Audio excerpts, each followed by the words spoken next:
Welcome. My name is Christopher Peter. Rest in peace to Charlie Kirk and condolences to his family and loved ones as well as everyone touched by his passion for the conservative movement and the American way of life. The tragic assassination may have taken away an important voice in our political sphere, but it will not deter from his important message of civil discussions on the important issues facing our society. Americans must reject political or social violence of all kinds.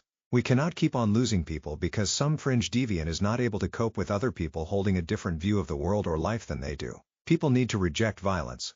And please get the help you need instead. Mental health does help, and those who need it should be afraid to do it. It could save lives.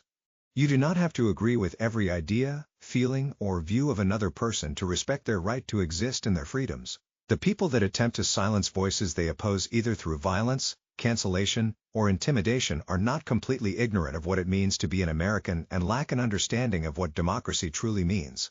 Too many people will rush to proclaim their freedom of speech, the right to assemble, and the need for their voice to be heard, but they are not willing to afford those freedoms and rights to their fellow Americans. Some of these people claim to be about love and inclusion, but only love those that view the world lock and step with their own views.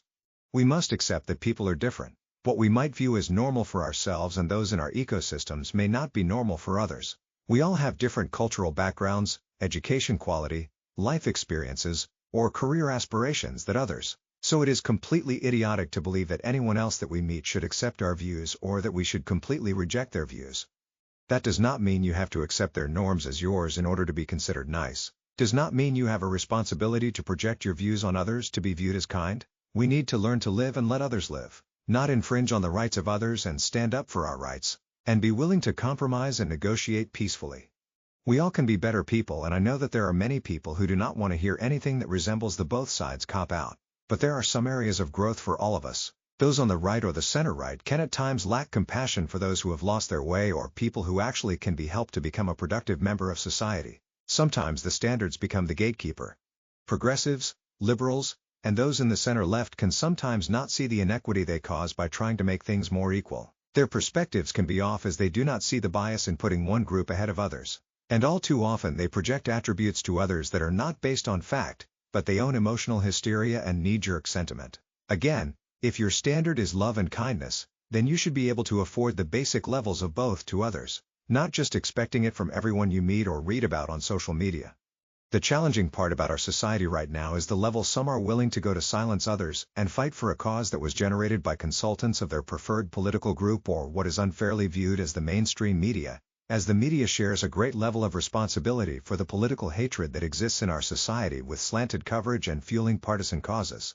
Too many voices coming from the left have made excuses for social violence, call for violence, or wish for harm for their political opponents. The sickening rhetoric from the progressive left has cheered on harm on the right and fueled those on the fringe with calls for good trouble. The deranged left has been behind so much of the political violence lately that it is not fair to make it appear like it is 50-50. There are no downplaying events that were the direct results of the right, but the left is unable to have any type of discourse without complete personal attacks and labeling opponents to avoid addressing the short-sightedness of their views. They never have a counter other than saying that the person opposing them is racist, sexist, and all the other ists they love to use. They preach a lack of personal responsibility to their base, who they cater to the insecure fringy type voter. Any person with their life in order is considered a boomer or right-wing.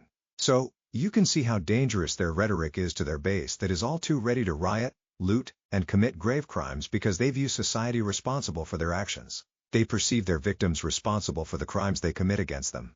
That is the political left. That is the progressive in America.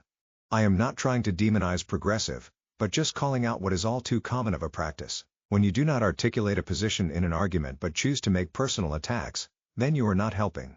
So many on the left are completely unaware of the real pillars of our important issues, rather focus on the name-calling and quips, and that is what I think is troubling.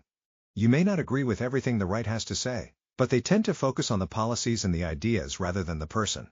They make personal attacks at times, but it is not the whole argument like what is the case with the left. We need to acknowledge that we are more alike than we are different. Our differences can be important in our eyes at times, but we need to focus on moving closer to shared goals rather than dividing over the political aspirations of political puppet masters that prefer government control. We need to look ourselves in the mirror and acknowledge that we need to advocate for our American values, not embracing radical ideas in moments of crisis. Our American ideals established at our founding and enhanced through our American journey is the right path. While we have indiscretions, like all nations, those values set the stage for our society to correct course when needed. We still make mistakes, but we should not let emotional hysteria drive us away from our American values and the need to civilly discuss our core issues. Again, rest in peace Charlie Kirk, a devout Christian, patriot, and important political voice. We may always agree with every view, but we should embrace his vision that Americans need to respectfully debate important issues without divulging into violence. Thank you.